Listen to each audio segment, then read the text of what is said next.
Hi, this is Lori from GLP-1 Journey in Review. Today we're doing a video in our interview series where we talk to people about their weight loss journey and their GLP-1 journey. I personally have lost 62 pounds on compounded tirzepatide, and I started in late December of 2023, and I've been on maintenance since January of this year. So we're going to talk about all things GLP-1 medication. I want to remind everybody that I am not a healthcare provider. My guest is not a healthcare provider. We're just talking about what works for us. If you are planning on a weight loss journey, I strongly advise that you see your healthcare practitioner. And we have today Vanity, who also has a YouTube channel, which will be linked down below in the description. And after you're done with this, or while you're watching this, hit that thumbs up and subscribe, and go over to Vanity's channel and do the same. It does help us out. So Vanity, will you introduce yourself?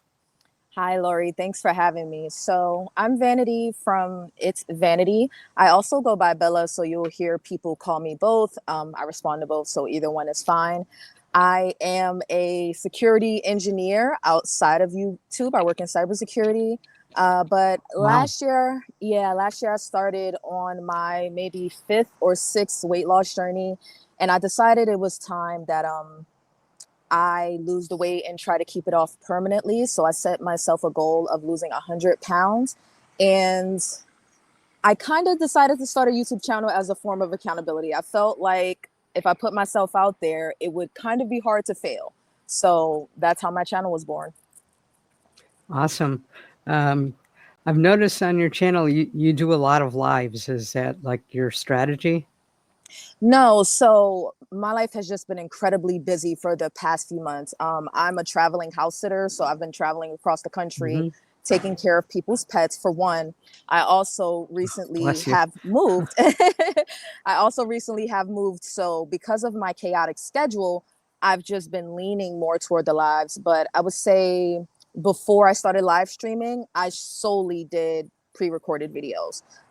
But now that things are kind of starting to slow down, I do plan to Mm-hmm. go back to some pre-recorded videos. But people enjoy the live, so Oh they've been yeah. fun. Yeah, yeah, I've enjoyed your lives. So which medication are you on? I am on Zepbound currently, 7.5 milligram. You're using name brand? Yes, I am. I actually was on I started out on compound last year. I spent 8 months on compound or 10, Mm-hmm. something like that. I think it was 10 months. I think I spent 10 months on compound. And then I recently, in the past maybe 2 or 3 months, switched to branded Zepbound in vials. Have you noticed a difference? Absolutely.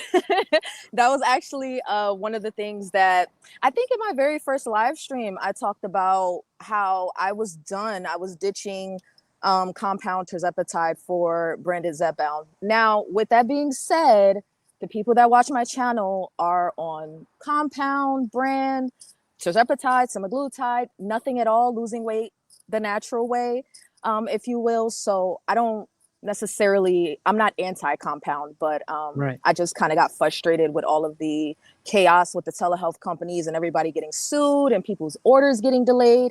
It was a mess, so I just decided it was It worth was. saving myself a headache to go ahead and switch the brand. But yes, I have noticed a difference. I actually have a live stream about that, and people disagree with me for the most Mhm. part, I think. But to be honest, I think the people that disagree with me haven't tried brand yet. So I do think branded Zepbound is better. Okay, that's fair enough. Do you get it from Eli Direct or do you get it from a pharmacy? I get it from Lily Direct. It's been a wonderful experience. It's been very speedy.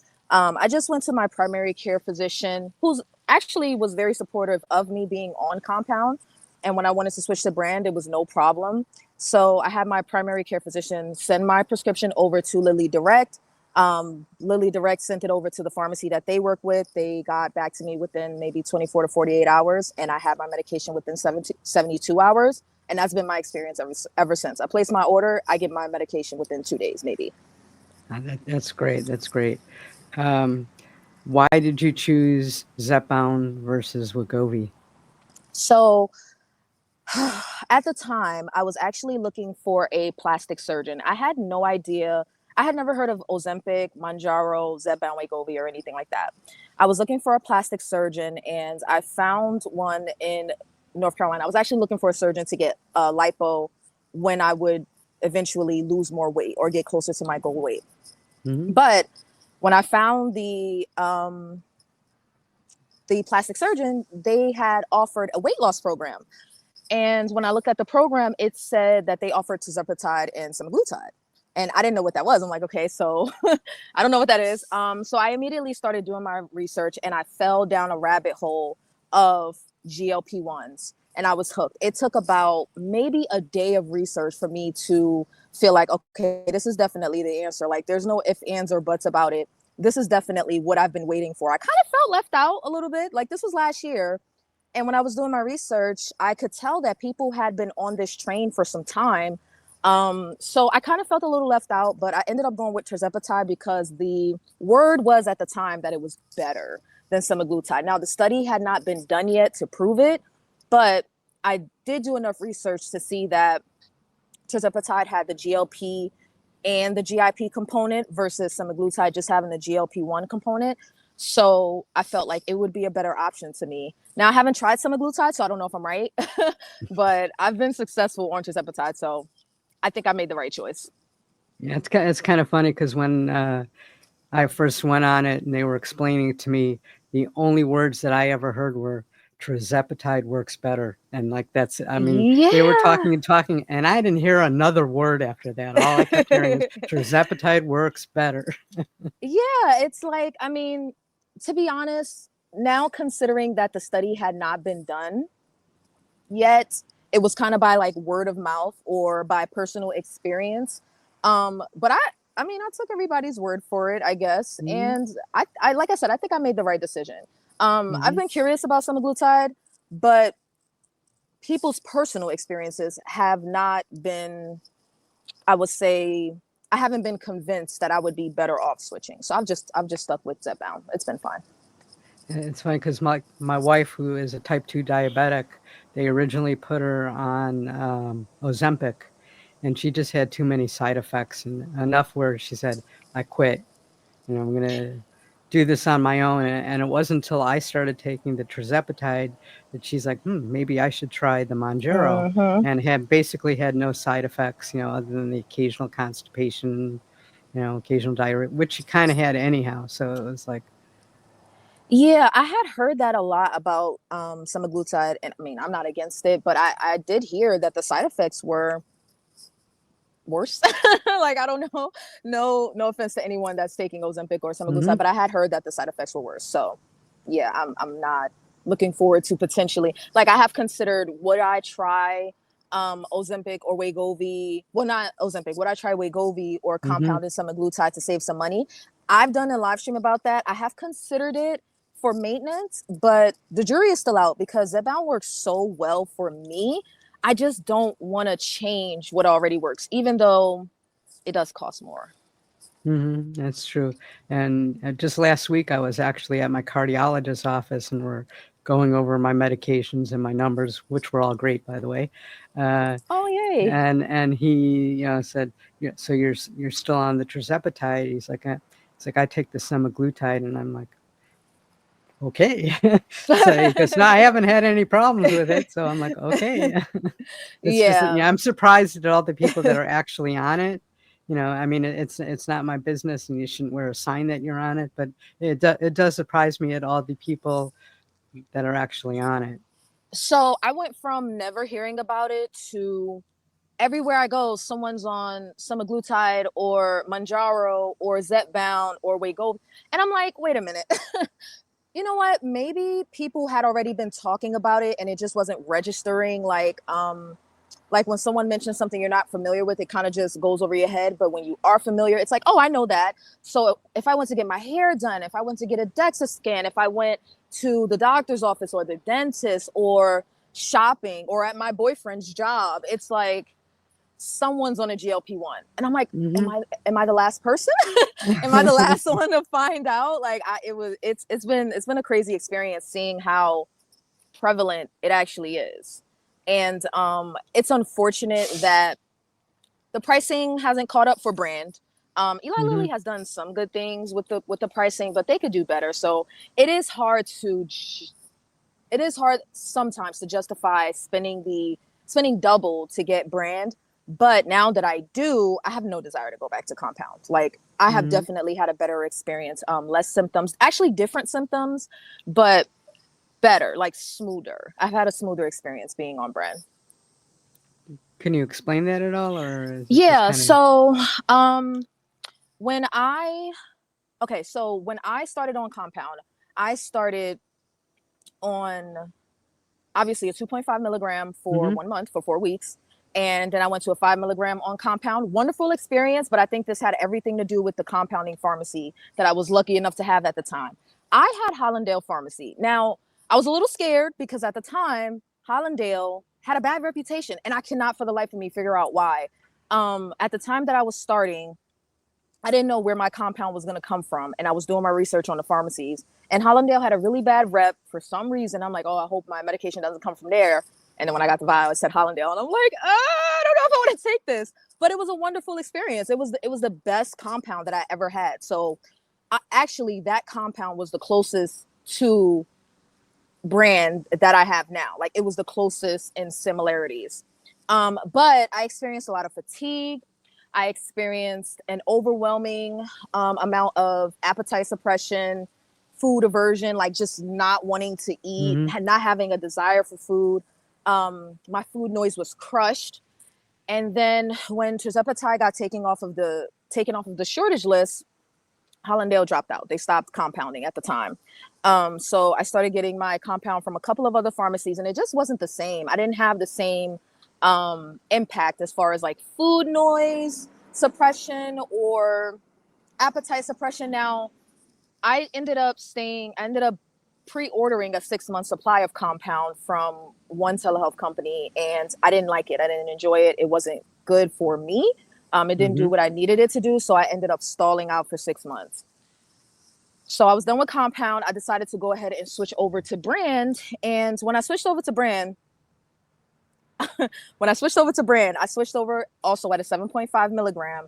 And my experience was like, oh, this is different. This is exactly what this is supposed to feel like. I didn't feel sick. I didn't feel like I hated food. I didn't want to eat. My food noise was crushed, and I tried to be a little stubborn about it and still eat sugar, couldn't do it. I tried to still eat a lot of fat, couldn't do it because I could do that on compound. Mm-hmm. So Zepbound was like, no, no, no, no, no, no, no, no. New sheriff in town. We don't do that over here. We don't do high fat foods. We don't do high sugar meals and all of that. No, no, no, no, no. Like that's not what we do here. So it was an adjustment period, but I didn't have the extreme fatigue. I didn't have food aversion. No, it was just I felt normal. It's just like a feeling of I'm not going to eat because I'm just not hungry. And if I do eat, it's because I need to get my macros and my calories Mm-hmm. for the day. Simple, but there wasn't this gut wrenching feeling of like I don't want to eat because I can't eat. I never got that experience on Zepbound. So that's what I mean when I say it's been a smoother experience. And also Mm-hmm. on compound, TMI, I experienced a lot of constipation. So to my 10 months on compound, I always had to have constipation remedies. Since being on Zepbound, I've been regular. I've never had that problem. Not to say that that would be somebody else's experience, but Right. it's been more enjoyable. I feel more normal versus feeling like I have something forcing me to not eat. I don't know if you heard, but Hallandale announced that they're starting the tirzepatide back up. Don't tell me that. No, they are. They just announced it, and I mean, I think it's great because with the future of compounds up in the air, the fact that they're doing this, the fact that Orderly has bought their own pharmacy and like has a whole new program type of thing going, that I think that looks Mm-hmm. good for compounding, which could only be good for helping the price of name brand, more competition, so forth. Yeah, so I told my subscribers that the only way I would consider going back to compound was if Hollandale came back and started compounding. Like that's how good their product was. Honestly, like Hmm. honestly, that's how wonderful Sorry, my hair is like all in my face, and it's sunny and it's hot and I'm sweating and I can't go inside because there's music playing, so I'm stuck. But so it's okay if I seem a little sweaty, you guys. Just enjoy the glisten, okay? But so Hollandale going back into compounding is Hmm. really, really, really wonderful news. Like, It is. I feel like maybe some people have gotten the impression that I've been a little hard on compounding. It's not.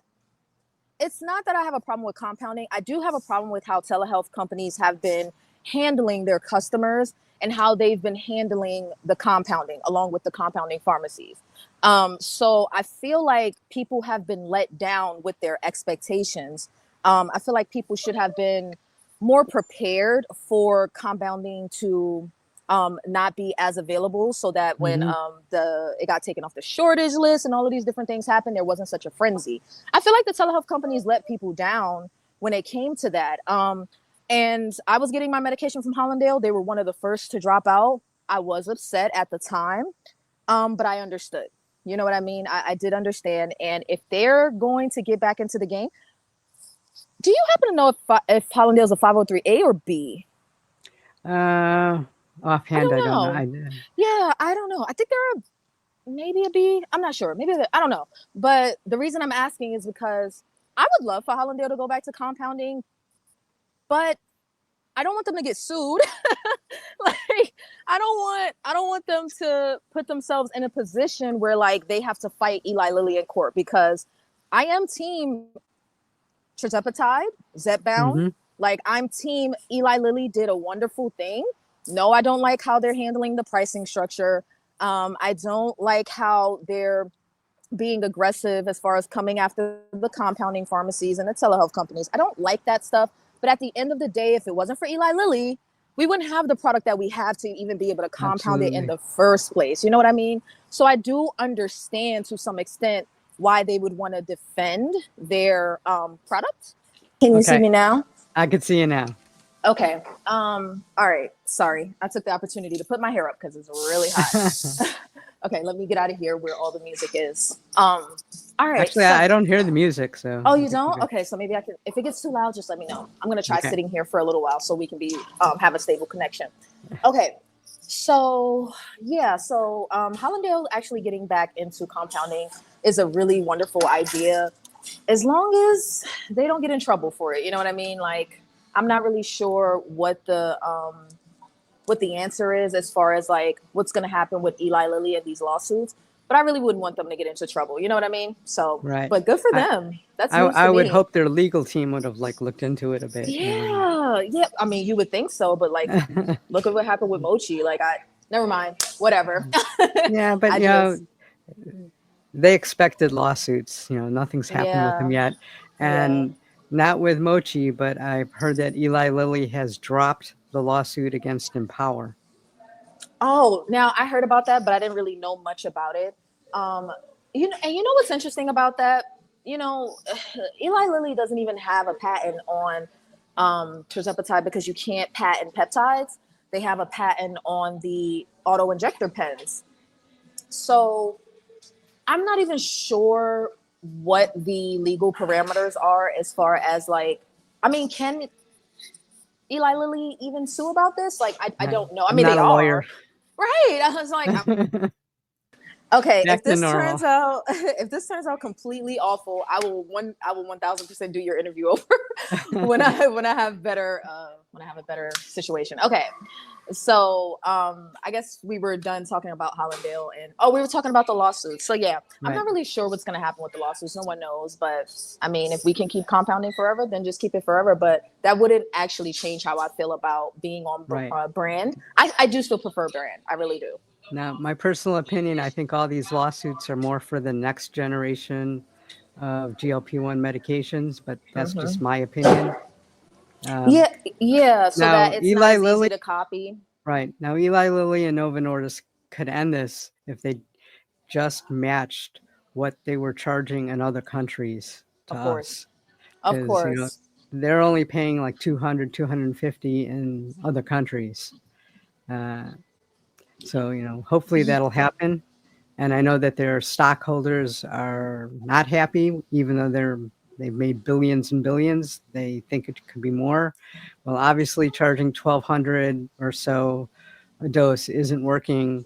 So maybe if they lowered the price and just, made it sold to 5 times as many people, might be the answer.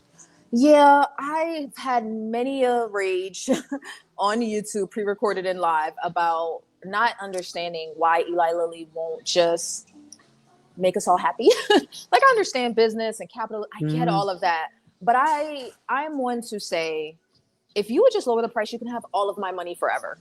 Eli Mm-hmm. Lilly can have my money forever if they would just lower the price. I guess technically they're getting my money now, but when I was on Compound, this is what I would say. Like, if you would just drop the prices, you don't even have to waste all of this money with the lawsuits and the this and the that. Just drop the prices and I'm yours forever.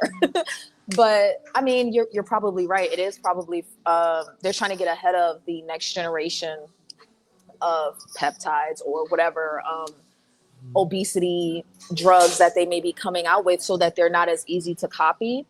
Um, I don't think they're necessarily wrong to do that, but at the same time, the way they're going about it is just it really does feel unfair. But I'm not a Mm-hmm. business owner, so there is a part of me that's like, who am I to really say like what decisions a business owner should make? But at the same time, I've also said they're just trying to make as much money as possible, make their stockholders and shareholders as much money as possible, and I'm just like, I know that that's at the expense of people's health, which sucks for me, for Mm-hmm. everyone else.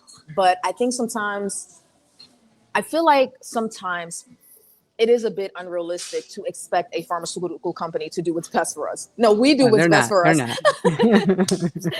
We do what's best for us, and we just hope and pray that they just, help us out with the prices so that we can do what's best for us.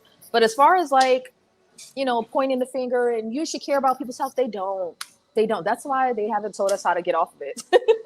Well, Like, they haven't taught us. they've got the right idea with Lilly Direct and NovaCare and so forth. It just needs to come down just a little bit more.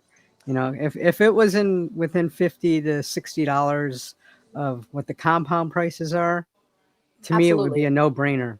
Absolutely. And they're I not that far away. It's just No, they're another so 150 or close. so. Uh-huh. They're okay. So for those that don't know, so I get mine through Lilly Direct. I pay out of pocket because I don't have insurance coverage for the pens, so I pay out of pocket for the vials. I pay $500 a month, and as long as I reorder every 45 days, I Mm-hmm. can keep the $500 price, which is steep compared to Compound. I was looking at Mochi recently for a subscriber. They were asking about the prices, and I was like, "Oh, the Mochi prices look good right now." But whatever. So I pay the $500. I think it's typically six, but they have released all of the vials, all doses at I think $4.99 or something like that. As long as you refill in a timely manner. Now they're so close to getting this right. Like it's so close, I can taste it. If they would get like a 2.5 to a 7.5 below $400, so like $299, and then the 10 milligram through the 15 for maybe $399, I'm yours. Like, because I don't think they're gonna give it to us for 199, 179, right? Like, this is America. There's a lot of greed here. Okay, so I'm just trying to be realistic, but if they could just get, I'm at a 7.5 at 500. If they could get that to about 299, I think we'd be in great Mm-hmm. shape. I think we would. Absolutely. We're Yeah. close. And I'm hoping with the next generation, like personally am looking forward to the orforglipron, which is the daily pill. Mm-hmm. And they're talking, and this is coming from Eli Lilly, somewhere between $99 and $200 for the month, because there's no refrigeration, um, Right. easier to manufacture, and so forth. And for somebody like me on maintenance, I think that would be great because it's not quite as effective as the injection, but I'm not trying to lose weight. And Mm-hmm. even if you are trying to lose weight, you know, and you can't afford the tirzepatide or the semaglutide, it's a good way to start to see if the medication is going to work. And like now, semaglutide works well on some people. They don't need the more expensive tirzepatide, so there's a chance. Right. So, can I tell you what I think of that? Well, for Sure, me, absolutely. I am such, and let me know if this music gets too No, loud. I'll that's go back fine. outside. I'm such a Zbound groupie. I am. I love Zbound. Like I so. love it too. So when I honestly, I'm lost in the sauce about what's coming down the pike because as of right now, and this may sound a little like out there, I don't care. And it's not that I don't care for other people that need access, but Hmm. for me, because okay, so put it to you like this: some people are looking forward to what's coming down the pipe because they want to switch to another option. Fine. But for me, I'm truly a Zbound groupie. Like I don't want to switch because it works great. Now you brought up a good point with maintenance. I am open to that. I am open to exploring other options when it comes to maintenance. Um, but as far as like continuing to lose weight, I don't think I would get off the Z-bound train for me and switch to something else. I don't think I would do it. Well, I'm in a total different situation because I am in maintenance. Yeah. So, Yeah. Lucky you. so how much weight have you lost? Okay. The fun stuff. So I've lost 56 pounds. I'm a year into Wow, my great. journey. I really wanted to get 100 pounds off in a year, but I ended up stalling for 6 months when I got some really crappy compound. Like I said, I started out with some really great compound from Hollandale.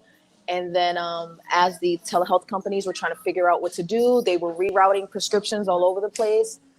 So I did have to like telehealth company hop a little bit. So I tried Mochi, I tried Joint Fridays, I tried Orderly Meds. I ended with Orderly and I had a 6 month supply. It didn't do what I needed it to do. So I stalled for 6 months. I spent half a year not losing any weight. I just maintained, which honestly, to be honest, that is a win. Spending Hmm. 6 months not regaining Hmm. the 40 something pounds that I had lost was a win to me. But I had spent so much money on that compound. So it was a bit disappointing to not be able to get the other 50 to 60 pounds off within that 6 months. But now I'm on brand. I am losing again and I'm continuing to change my lifestyle habits. So, yeah, 56 pounds down, 44 to go. Yeah. Even so, you were still within, they say a half a pound to 2 pounds a week is the average. Yeah. Yeah, I So, thought I was I so at first it felt like I was losing really slow.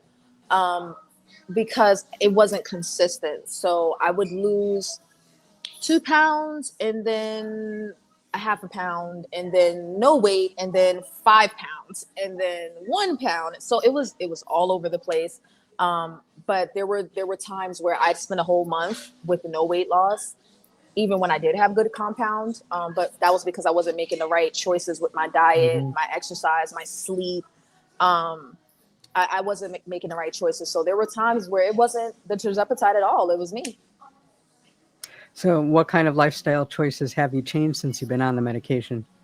It's been a battle changing my diet. I like to say that I eat like a 4 year old. I eat like a toddler. Point me to the chicken, the french fries, the pizza, like, you know what I mean? But the types of changes that typically work for me with or without a GLP-1 is removing or reducing, not removing, reducing sugar, reducing my carbohydrates overall, but especially gluten products. So like anything made with flour.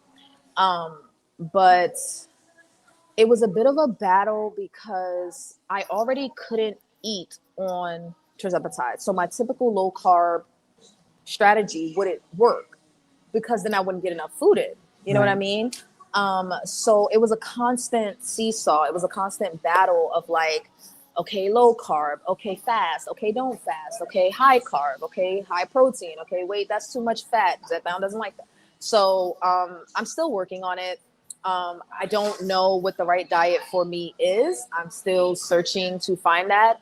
I struggle with restriction versus moderation. Hmm. Some things I can moderate, other things I can't moderate, so I have to restrict them completely. That's just something that I have had to accept within myself. And that has worked for me. I've also had to make changes with my rest and my exercise. So I would have periods of working out consistently, and then I would stop. And then I'd start again, and then I'd stop. So making these changes for the long run and not just long enough to lose a little bit of weight. Typically, I'd lose about 20 pounds and stop and then regain it. Lose 20 pounds, stop and regain it. So now having lost 56, it's almost like my mind is still stuck over 200 pounds. Like 184 pounds now. But mentally, I'm stuck over Right. 200. So when I got below 200, I'm like, don't look, don't look, don't look, don't look. If you look, it'll come back. You'll gain it. So yeah, it's been it's been a bit of a battle. Fair enough. Have you considered seeing a dietitian? Yeah, I had a dietitian. I actually recommend a dietitian. I had a dietitian when I first started. I was skeptical. I felt like dietitians are part of the machine and they do what they're told, and they don't. I had this impression over the past few years that dietitians are just going to tell you, I mean, give you the food pyramid and say, here, do this. It's now my plate. It's not the food pyramid anymore. But they'll give you the food pyramid or the my plate and say, here, eat, do this. So I had a bad taste in my mouth about dietitians, but in all fairness, I hadn't actually given one a shot and I needed help. So I did seek help from a dietitian and she was wonderful. I did not like that she constantly tried to force me to eat bread. I love bread. I eat lots of pizza. I just came back from Europe. I think I had pizza like 5 times. So I love bread. But I know that it stunts my weight loss. You know what I mean? And although she was wonderful in helping me be more accountable and responsible for my eating while on the GLP-1, because I was under eating a lot and it sold my weight loss. So she helped me be accountable for that, but she really tried to force bread on me, and I didn't like that. So I would say overall, I had a wonderful experience with my dietitian. Yeah, I definitely recommend it for anyone. That's great. So, how did you do when you were in Europe as far as your lifestyle? Hey, no shame. I do terrible on vacation. And I plan on failing. Slightly. I just hope that it's not as bad as I would have done it in the past. Do you happen to know if you have any Dutch or Swiss subscribers or any European subscribers? Do you know? I have a few European, but not. Okay. So it was my first time going to Europe. Okay. Mm-hmm. And I was quite disappointed, not in the continent or the Right. country, but I have a sugar addiction. Okay. High fructose corn syrup is my love interest. I love sugar. Okay. And I'm an American. I was born eating this stuff. I mean, not born eating it, but I was raised eating junk food and horrible foods and seed oils. And so the more you learn, the better you do, right? Okay. But I still haven't gotten to the point where I could get all of those foods out of my diet. So I was excited to go to Europe and see what the differences in the food would be. The food, I mean, not the food, the junk food, what I mean, the sweet. Because you go on vacation, you kind of want to Mm-hmm. indulge. I do. I like to have Right. things that I typically wouldn't have when I'm back home. And I was very disappointed because they don't have all of the food additives that we have to make the food taste really, really good. The junk food, Frankenfood, scientific madness. So for the first few days, it was a struggle because I couldn't satisfy my sweet tooth. Now, that might sound crazy being on Zbound. I know someone's going to ask, well, if you're on Zbound or brand is so much better, how do you even have a desire for sugar or a sweet tooth or anything? Well, that's because I've been on this. Yeah, but that's because I've been on the same dose for 8 months, something like that. Yeah, I was on a 7.5 milligram, or now it's actually closer to 10 now. I spent 6, maybe 8 months on compound at 7.5, and then I've been on brand for about, I think, the past 2 months, or 3 or something like that. But I've spent nearly a year on the same dose.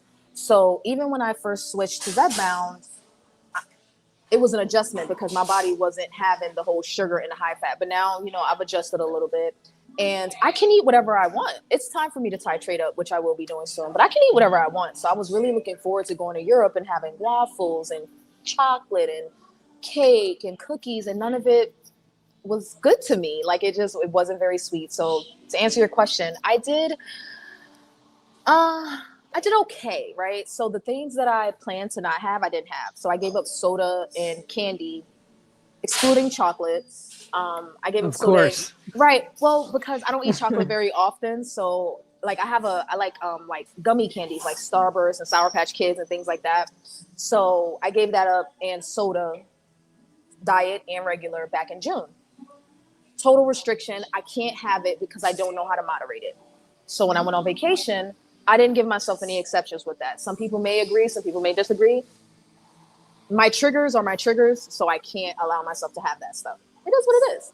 But I was able to have other stuff like pancakes. A subscriber of mine taught me about biscotti sauce. I had that. I had some gelato. I had chocolate, but nothing was really like, I couldn't get the dopamine hit from the food, from the sweets that I wanted. So it was a bit of a disappointment. But I ate lots of bread. I ate lots of pizza. And I ate lots of sweets, but none of it was really satisfying. And that's not Europe's fault. That's America's fault for making me an addict. Do you think the Zepbound had anything to do with that, and its effect on the brain and on the dopamine? No, because I enjoy sweets home at like here. Okay. So I enjoy like a blueberry muffin, and it's sweet and it's delicious. But a blueberry muffin in Switzerland had about that much sugar in it. It was like, no, I need you to dump the sugar in. I need you to pour it in, more sugar. So no, I don't think it was that bound. I think it was simply the ingredients. I think it was a difference in the ingredients, and a difference in the processing, a difference in the ingredients, and a difference in the amount. They also moderate a lot of things. So like, I went to Amsterdam, Brussels, Belgium, and Zurich, Switzerland. And what I noticed in Switzerland was that they don't give more than what you need unless you ask for it at like a restaurant. So say like for McDonald's, don't ask me why I was eating McDonald's in Switzerland, because I wanted to know if it was different. And so when you order your food, you have an option like a coffee, right? That's why I was at McDonald's. I was getting a lot of coffee. They'll ask you if you want 0, 1, or 2 sugars. That's it. Not 5, not 7, 2 sugars. My dad had the nerve to ask for 4 sugars, and they were like, that's a lot. Like, that's Americans. Those Americans and their sugar. Yeah. So everything was like very, very toned down as far as sweetness. And it took me about a week of crying and complaining to actually get used to it. But it was kind of like an emotional turmoil that I was going through, because I didn't appreciate how severe the sugar addiction was, because I've done the whole removing sugar cold turkey stateside, and I go through the most horrible withdrawals, and I'm like, this is clearly not worth it. Like so it was an emotional experience. I have cut sugar cold turkey before. I have a couple of videos about it, and it was turmoil. It was so difficult. So this wasn't me cutting sugar cold turkey, because I still have access to sweets. When I was in Europe, I had access. It just wasn't as rewarding, and it made me feel like maybe sugar isn't the devil we think it is. Sidebar, just for reference. If you did want to do this again, I'll have stable Wi-Fi next week when I'm actually at a house sit. My dad's having construction done, so I'm at a Starbucks struggling for some internet. So it's either I'll do this some or editing drill. and see how it comes out. Okay. Okay, no problem. So again, I was having an emotional experience dealing with not being able to have the dopamine hit that I'm used to. Now, I will say, Zepbound has helped me with my cravings and the food noise. But again, I've been on the same dose for almost 8 months. So it's like, it helps, but only about 75 to 80%. Like on shot day, and then maybe day 2 or 3, I'm fine. Like, I don't want anything. But when I get to days 4, 5, 6, and 7, then that's when I'm like, you know what? I want something sweet, and I'll have it. Or I want to eat out, and I'll eat out. So I'm not getting the food noise suppression throughout the whole week. Well, I am, but I'm not getting it to the same extent as like shot day. It's time for me to titrate up. But overall, Europe was great. The food was great. It was just, to my American taste buds, it was really, really hard. It was incredibly hard. Now, speaking of the later days where the shots don't work as well, have you considered dose splitting? I've tried it on compound, but the reason that I don't do it is because I'm on Zepbound single use vials. So I don't want to repuncture the vial. I just don't want to. Okay. And I also, I haven't considered dose splitting. What I have done dose stretching. So I have done like Hmm. taking my injection on days 8 through 10, which sometimes have been great, and other times I've been like, no, I need to take my injection. It's day 8, and I'm like hangry. So no to the dose splitting, but only because of the type of vial that I use. Yeah, I tried it, and I don't know, because I didn't get that initial bang. I just didn't like it as Yeah, much. So, yeah, yeah. but It wasn't. I did try it because when Trisha I tried first got taken off of the shortage list, I was trying to stretch my vials. So I did hmm try it, but it wasn't for me personally. It wasn't as hmm effective. and also as being creators, people ask me, so I figure might as well try it. So I can honestly, say if it worked for me or not. Yeah, yeah, exactly. Do you find yourself doing things like that for your channel? Like they asked me a question, so I go try it. Right. Let me think. No, not really, because I think I'm crazy enough to just be doing stuff. Like, not crazy, but it seems like I always have something that I'm doing and sharing, like, to the point where they're looking at me like either, oh, I'd like to try that, or girl, no, I'm not doing that. Like fasting. There's a bit of a Hmm. rift with my subscribers with the fasting. Some like it and some are like, I'm not doing that. Or when it comes to moderation and restriction, some are like, yes, my triggers are my triggers, and others are like, no, I'm not doing that. So, and then if like I want to do something together, I tend to see if I'm successful at it first, because I give up a lot. That's another reason why I started the channel, so that I would have some accountability and not quit. Absolutely. But yeah, so I tend to try things first, and then I bring it to the channel like, hey, I tried this, or I was going to do that. Like the dose stretching. No one asked about it, and then I tried it. I was just curious about it, and then I tried it and shared what my experience was. So that's typically how it goes. I haven't really tried prolonging my dose, but I have on several occasions not taken it for a week just to see, how it was. Oh. One time I was on vacation and I didn't want to have any problems of possibly eating foods that I shouldn't have, and it still seemed to be in my system. And another time was when I was changing telehealth companies and I just didn't have it in time, and I didn't really notice a difference, but it was only a week. I'm sure if it was several weeks, it may have been different. So in my um, maintenance and trying to find out what works for me, that is a possibility of maybe going every 10 to 12 days. Mm-hmm. Yeah. Have to wait and So see. yeah, so like with the stretching, the reason that I did it was because I was having a hard time getting enough calories. Like I was having a hard time eating enough, and I've been doing this for a year. Whenever I undereat, my weight loss stalls. So when I first switched to brand, it was like really, really strong, and I couldn't eat as much as I wanted to. So I Hmm. decided to take my injection on day 10 instead of day 7. And it was wonderful. I got to eat, and I didn't have like, I wasn't ravenous. It was just like, oh God, thank you. I get to eat. Like I get to eat without feeling sick or overly stuffed or anything like that. Oh, that's But then I great. tried it again, and I got to day 8, and I wanted everything in front of me. And I was like, nope, it's time. It's time. So it's, it's hit or miss. You know what I mean? It Like you, is. it's one of those things where you kind of have to, I'm not a medical professional.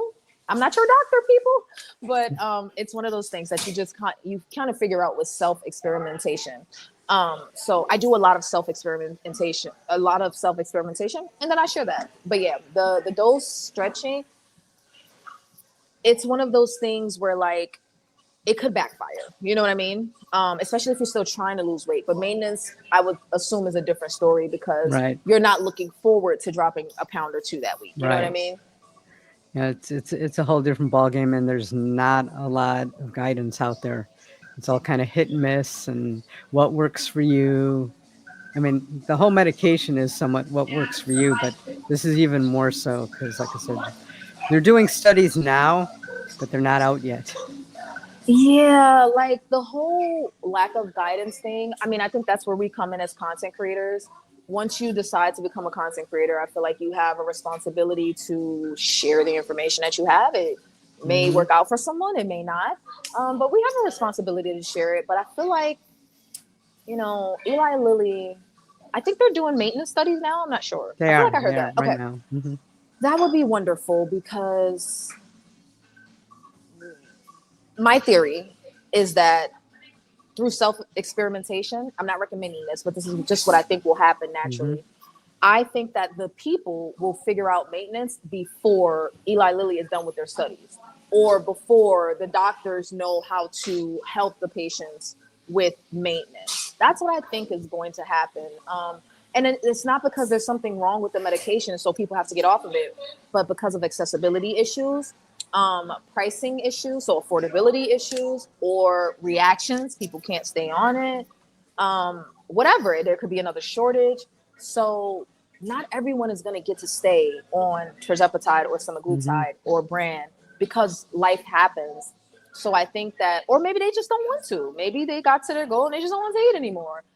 I think quitting cold turkey, like any medication, Not a good idea. is not a good idea. And the people that have talked about regaining the weight once stopping, since when do we not wean medications? You know what I mean? It's like, well, I think that if it was any other medication that you had been taking for a long time, I think, maybe I'm wrong, but I think that the appropriate thing would be to wean, but we haven't been taught how to do that, right? So people are experimenting, stopping cold turkey, splitting doses, stretching, titrating down, whatever. So I think the people will figure it out before Eli Lilly comes along and says, hey, this is how you do it. But we'll see. I think part of the problem too is insurances. That too. They cover the medication. Are they going to cover it for maintenance? And everybody, I think the average in the United States is that we change insurance every 2 to 3 years, usually because of jobs. So you may find that your next insurance doesn't cover it. And then you also have this whole CVS Caremark thing where they want you to change. I think that's going to play a big role in it. Yeah, like there's a lot of reasons why someone may stop or have to switch. You know what I mean? I heard that some people were getting forcefully switched from Zepbound or Manjaro to Wegovy by their insurance. CVS, Yeah, so you have no control over that. Oh God, it's raining. Hopefully I don't have to go back outside. But like, what are you supposed to do in that situation? You know what I mean? Other than switch, and hopefully the GLP-1 component alone is enough. But I just don't think that people are going to sit around and wait for Lilly to say, okay, here's what we recommend for maintenance. Like they say on their website, 2.5 milligram is not approved as a maintenance dose. I get that, but you don't technically have a quote unquote maintenance dose. Whatever dose a person stops losing weight on is typically where they stay. Right. But I think that the reason that they're saying that the 2.5 is not approved as a maintenance dose, for one, people would have to titrate down back to it. So that could be problematic. But two, they don't want people feeling like, oh, now that I'm in maintenance, I can spend less money by just going to the 2.5, because I would have thought of that. I would have been like, oh yeah, like I'm just going to go to the 2.5 or the 5. So it's like, Eli Lilly, you don't have the answer yet. So it's like, you don't have the answer yet. So, I mean, okay, we get it. It's not approved for a maintenance dose, nor is it approved as a, what do they call it? For a weight loss dose either. Yeah, exactly. But yet some people get on a 2.5 and they lose weight and they never have to titrate up. Some people. So it's like, at the end of the day, when it comes to this medication, it is between the patient and their doctor what they decide to do. Right. And it could also be that I'm doing this from my phone, and I think StreamYard works better from a computer. So that's my mistake as well. I'm not good at this. I'm sorry. But so I think the people will figure it out through self-experimentation. And I always recommend talk with your doctor, like see what your doctor thinks. And sometimes doctors don't necessarily have all of the time in the world to always be up to date on everything. So we got to take some accountability as the patients as well. And some of us go to our doctors like, hey, this is what I learned recently. What do you think? If you're lucky, you got a doctor that's willing to hear you out and help you with that. Some doctors are just like, I went to medical school. Like, I'm the physician here. You stay in a patient's place, you know? So unfortunately, a lot of us aren't lucky enough to have doctors that would hear us out. But we do have some responsibility as the patients to, one, work with our doctor, but also do our own research. And honestly, it's nice to have community like this because you get to Mm-hmm. see what worked for other people. I learned from other content creators before I started to not titrate up necessarily. I'm not recommending this, but Right. every 4 weeks could max you out too quickly, depending on how much weight you have to lose. But we got that every 4 week titration schedule Uh-huh. from Eli Lilly. You know what I Right. mean? We Well, had to figure out uh-huh. that no, Yeah. that Another thing people could do is actually see a specialist, obesity specialist, endocrinologist, or somebody, you know, that has more knowledge of these medications and so forth, as opposed to just your GP. For yeah, example, yesterday I released an interview with Dr. Dan, who's an obesity specialist in Canada, and he's a really smart guy and he knows a real lot about this. And he has offered on his website for an hour consult for $150, where you know you can maybe straighten some of this out. And he listens to you, he knows what he's talking about. Not telling people to do this, but there are options like that available. Because you know, some, like, I know my primary physician, I have to educate him on this medication, and I'm thinking, yeah. I don't know if I like this, and I switched to somebody else at least to manage that part of it. Yeah, you know, a specialist is actually a good idea. I have not spoken with an obesity specialist. I had not even considered it. I use my primary care physician as like a, uh, she checks in to make sure I'm doing okay. But I do all of the research. You know what I mean? She Mm-hmm. writes the prescription. She checks my weight. She checks my blood work, and she makes sure that I'm doing okay. But she, honestly, she lets me drive, and I don't know how people may feel about that, but primary care physicians, they have so many patients, they have such limited time, and I seem to have lucked out with a doctor that has somewhat of an independent patient, where I'm going to do the research, I'm going to let you know what I think, and if I'm not harming myself, you're on board. That's what it seems like. I was lucky enough to find. But you know what? I might take that obesity specialist opportunity. I'm gonna see if I can find one now that you mention it, because it's not something that I had considered at all. Good, good. And like I said, if you can't find one, yesterday I interviewed Dr. Dan, and there's a link in the description, and he does a telehealth for an hour, which, like, I'm considering doing for my wife because she's been in a stall for a long time, and I think I know what the problem could be. I don't think she gets enough calories, and she also has COPD, so she can't really do a lot in working out, and you know, bad knees and so forth. So it's kind of a combination, and but she and hopefully if she does the consult with him, they could figure out little things that she can do. Yeah, that would be wonderful. You would be surprised how many times I stalled because I wasn't eating enough. But I had a dietitian Hmm. at the time, so I would go to her and she'd be like, "How are you doing?"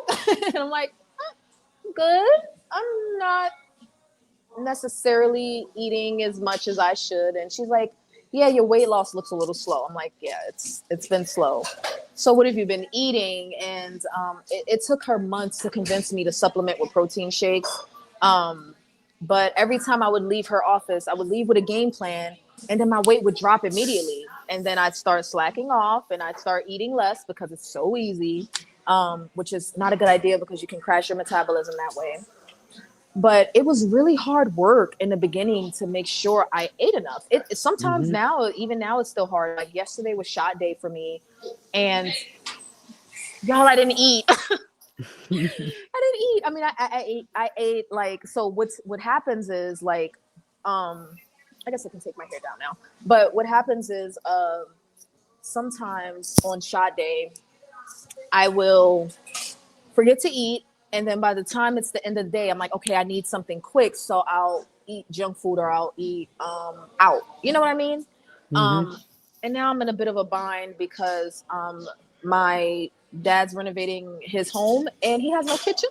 I should say we have no kitchen now because we live together, but there's no kitchen. There's no sink. There's no stove. There's no nothing. But so I'm like, okay, so I'll be relying on my house sits, toward the end of the week and Right. into September and October and all of that. So it'll be fine eventually, but it's very easy to get so busy. I did a live stream, I worked, and I was like, it's 8 o'clock and I didn't eat. But I share that because it's real. I'm not perfect. I have stalled out many times in 1 year from under eating. And the second I get my calories up, the scale drops 5 pounds. So it can be frustrating sometimes, but it takes a lot of responsibility. That's why I don't like the concept of this being a cheat or a magic pill, even though tirzepatide is magic cool, but it's not easy. It's really not. It's really not. You have a lot of responsibility, and people think that you can just not have an appetite, don't eat, and then you'll lose weight. Yeah, maybe temporarily, but then what happens when you stall? You know what I mean? So it can be very frustrating, but I always harp on, if you don't feel like eating, figure it out. I had to. Others have had to. If you don't feel like it, I get it. But we should never be at a point where for 7 days straight, we don't want to eat anything. That your dose may be too strong. You know what I mean? Your current dose may be too high. So, and that's not me giving medical advice or anything. I'm just saying, for me personally, if I'm the only days of the week that I struggle with eating is shot day and then like a day or two after that. But 7 days out of the week can turn into 4 weeks out of the month where like you're not getting your calories and it's not good. You'll mess up and crash your metabolism. That's the type of eating disorder in its own. Yeah, you know what? I had not thought about it like that. That can be a sign of one or turn into one. Right. Just being okay with not eating.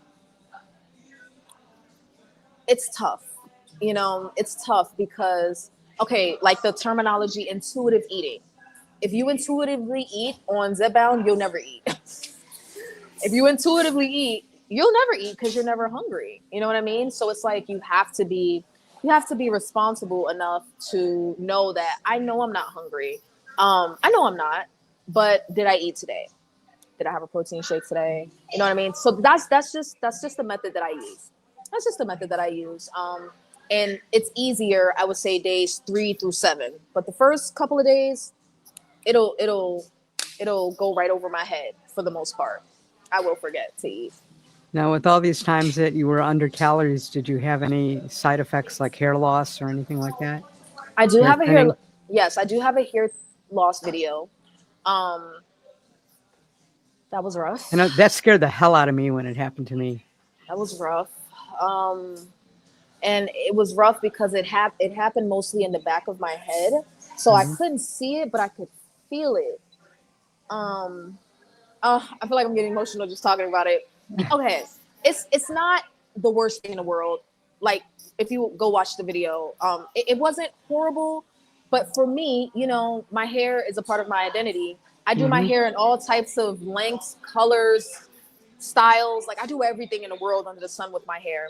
So when I felt like I was essentially balding in the back or thinning, it was hard. And when I finally decided to take pictures, I was like, ooh, like I said, it wasn't super horrible. It could have been worse. I'm sure some people have experienced worse, but it was just hard to deal with. So that was another sign of like, and it was very early on in my journey. So it was a sign of like, this is what happens. Get your calories, get your protein, get your nutrient. You don't have a choice. You have to eat. I've also done a DEXA scan where I was doing okay, but my muscle loss was a little aggressive, tiny bit. Like, it was just a little bit over what we would have wanted to see. So I was like, again, the not eating enough. I have a video on that as well. So the under eating it seems easy to just not eat, but there are other things that are going to make you suffer. Can I just say something? The plan Absolutely. of being on a GLP-1 is not to just never eat. Like, can we No. can we all just be clear about that? That's not the plan. That's not the ideal. circumstance or situation to just never be hungry and never eat. Hunger is not the enemy. Okay, food noise is the enemy. We don't want chatter and eat cake, eat cake, eat cake, eat sugar, eat sugar, eat like we don't want that. But being hunger is natural. That's not the enemy. Hunger is not the bad guy. Right. And I think oftentimes we blame hunger for what is really the food noise or the cravings or the addiction or the sugar or whatever. So I don't mind being hungry. That's why I've been able to stay on a 7.5 for so long, because I don't get hungry and then think, oh, it's time to titrate up. No, it depends on how bad the food chatter is, the noise, the food noise. So hunger is not the enemy. If you get a little hungry, it's okay. Go eat. That's normal. It's normal to want food. It's normal to have even a little bit of cravings. Um, and food is a part of life. It's a part of enjoying life. We don't want to get to the point where we hate food. Or that's another thing. On compound, I did not enjoy food. I didn't enjoy eating. I was constantly in search of like some sort of enjoyment from my food. I don't have that problem on Zepbound. I don't. It hasn't taken away like my enjoyment of eating. I just don't get hungry. That's it. And when I do get hungry, I eat, and I eat what I want to eat. I eat what I like. But that's another difference between Zedbound and Compound, where Compound literally took away my enjoyment of food for the most part, and Zedbound hasn't done that. It's been very, very smooth. So I'm not really sure what Eli Lilly is hiding in there to make it such a smooth experience, but it's definitely different. Now, I have to say, um, the compound where I get my compound is from Empower, and back when they threatened to take all the compounding away, I stockpiled.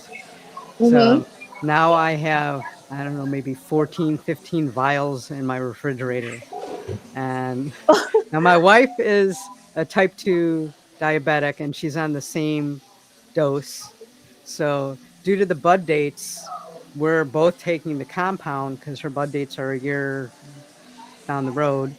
And I've taken some of her Zepbound, especially because like I take it right before I go to work, and sometimes I'm in a hurry and I don't really have time to draw it all out and so forth. Yeah, yeah, yeah. And haven't really noticed a difference.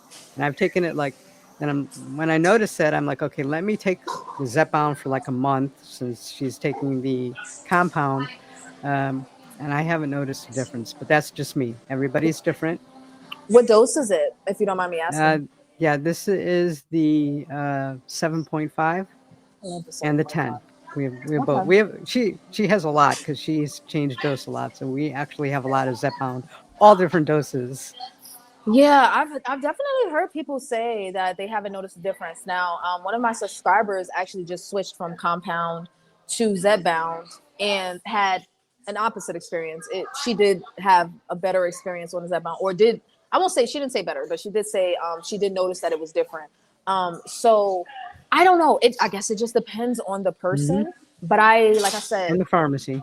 and the pharmacy. Now, Empower, is that the compounding pharmacy or is that the Yes, telehealth? yes. Okay. Empower is the Okay, so I haven't had their compound. So now there was one caveat to me saying that I believe that Zepbound was better than compound. The only people that I don't argue with is the Hollandale people.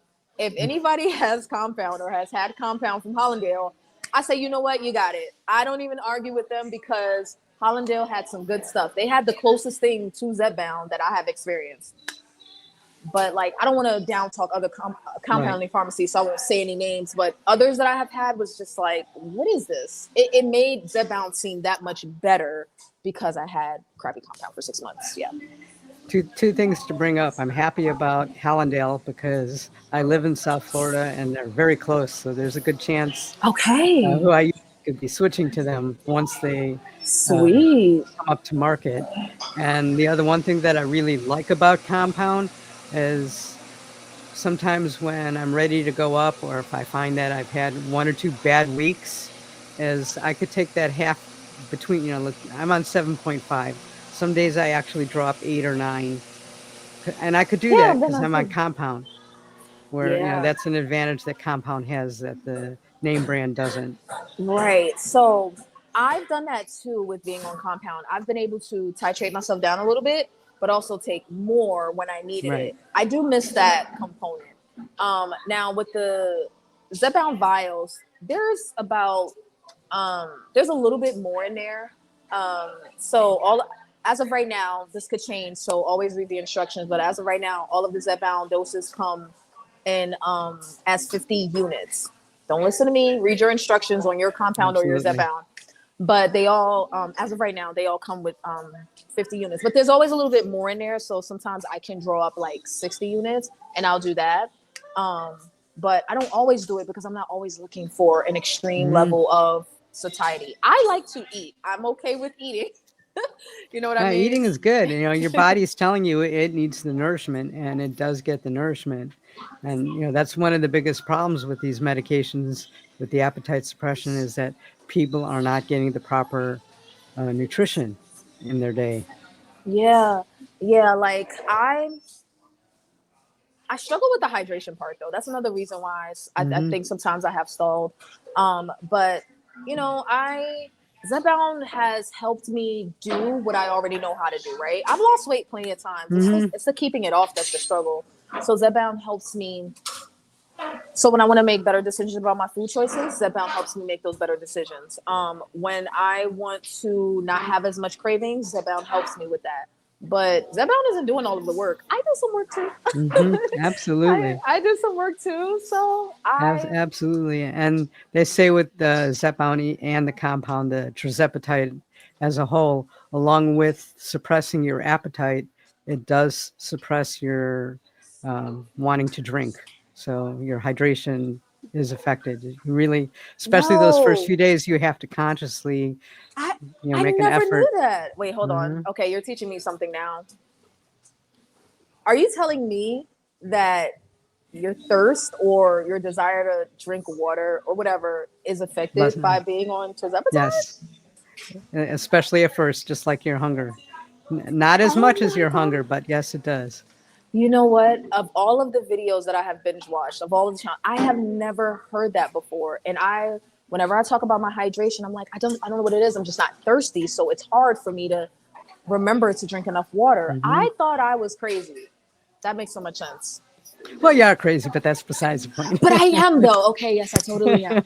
But okay, like I can't. So that makes a heck of a difference because now I know to pay closer attention. Just like I know with the food. I know Hmm. I'm not hungry, but make sure I eat. Even though I may have a day where I forget, 6 days out of the week, I'm gonna make sure I'm doing okay. But I did not know that is fascinating. I did not know that about the hydration. I wonder why Yeah. that is. I wonder why that is. Like, do you know what I've it seen is? several videos on it, and the doctors say along with the appetite suppression, it does suppress your thirst. So What in the world? Why? I don't even know why that would be a thing. Like now when I get off of here, I'm gonna go research it because I want. Like, okay, it's one thing to know that that's a thing, but now I'm curious as to why. Like, what is it about the compound or the peptide that's doing that? That is so interesting. No I'm clue. looking forward to your video explaining it. I'm going to be ranting and raving like, y'all, I thought I was crazy. I mean, I am,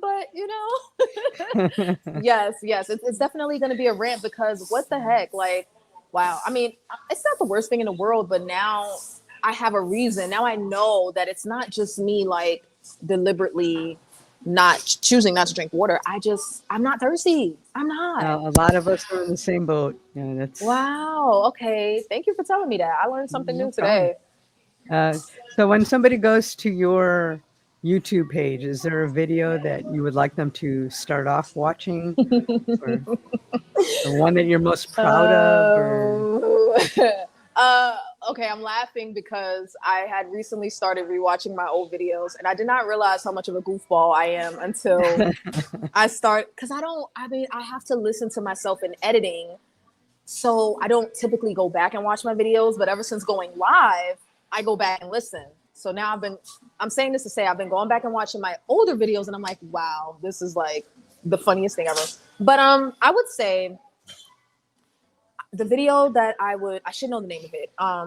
But the video that I would recommend that people watch is me talking about what I did wrong. I think that's what it's called. What I did wrong on Zepbound or tirzepatide or something like that, because it talks about the time that I spent on compound and how although there were times, yeah, 6 months out of that I had some bad compound, but for the first 3 or 4, I had wonderful compound and I still made a lot of the wrong decisions, even with the help of Zepbound or compound tirzepatide.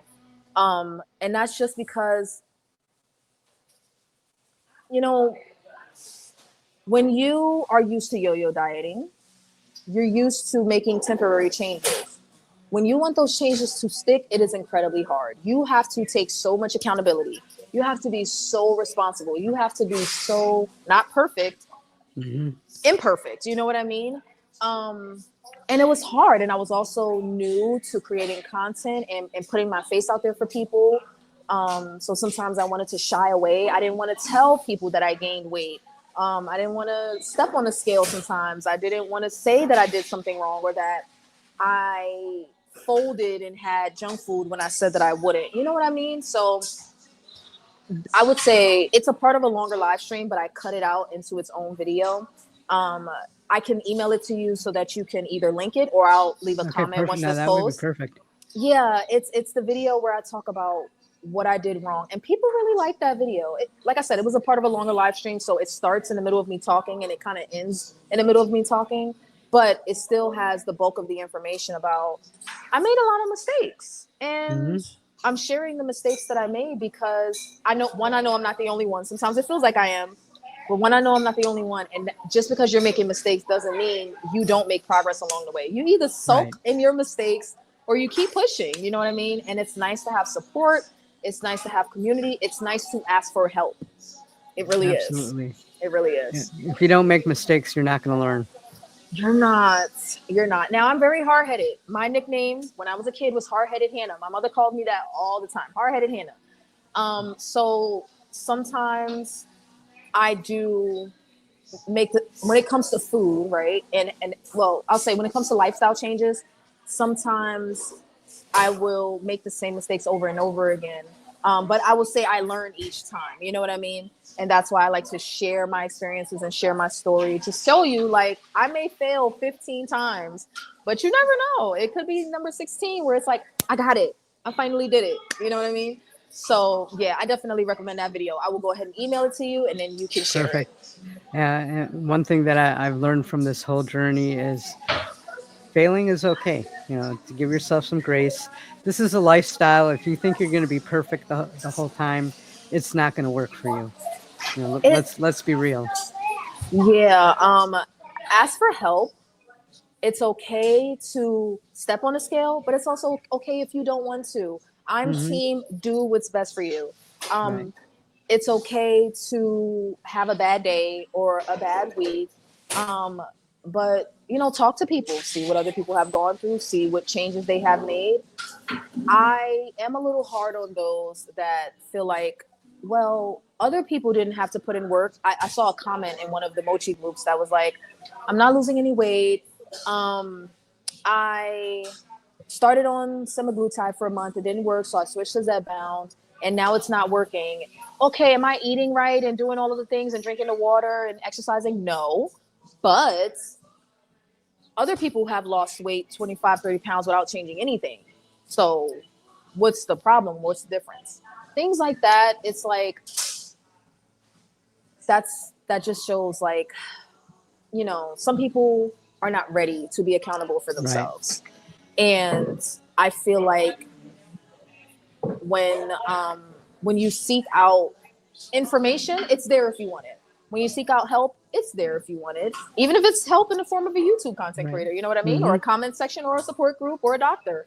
But some people are not ready to actually do the work, and then they get very, very upset with themselves. So if I had any advice, I would say take a breath, calm down. Realize that Zepbound is not a magic pill, even though it may be magical. Semaglutide, Wegovy is not a magic pill, even though it may be magical. And it's here to help. It's not here to do all the work for you, So if you can work with it, it'll get you where you need to be. Yeah, I've had the experience in some group comments of somebody saying that they haven't lost weight in like 6 weeks, And, as I'm talking to them, it's like, oh, well, I only lost 3 pounds. I'm like, so you are losing weight. Okay. Is, you know, Some people you're are saying very you're not, upset maybe about it's just not as fast as you want, but yeah, some people get very upset about not losing 15 to 20 pounds in a month. I know it's, They get very you, you, upset. you got to have realistic expectations on this. We But I didn't was, gain it overnight. We're not going to yeah. lose it overnight. Oh yeah, I'm going on 30 and I've been overweight my whole life. So there's no way that like I'm gonna struggle with my weight for the rest of my life. But that doesn't Hmm. mean I don't have some level of control over it. And I will say a lot of the times I'm just teasing. So if you are one of those people that's like, but I don't want to do the work, hang in there. We'll get you together. Like look at some of the other people that are actually struggling and failing and succeeding and making progress and backsliding and being all over the place, and come on and join us, because Hmm. it's not a perfect experience. Now when people share their experiences online, they make it appear perfect. Oh, I lost 20 pounds in 1 month and 10 pounds the next month. I lost 30 pounds in 2 months and now I'm great. Okay, if that worked for you, wonderful. I'm not Hmm. taking anything away from that, but that's not going to be everybody's reality, and you Right. have to be comfortable with finding what your reality is, what your experience is, what your journey is, and that's okay. We're all different. It's okay. Absolutely. It's some people, we hear a lot of extremes, either people that have lost a super lot of weight or that don't lose at all. We got to, see the Yeah. ones in the middle, and actually everybody's experience, because, that's going to help us with our experience. This is all going to Okay. help us with our experience.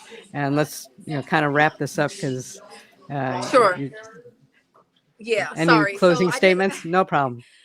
Yeah, no, I just wanted to say one, thank you for inviting me to interview. I'm so sorry for all of the technical difficulties, but like I said, I will happily do it again when I have a more stable connection.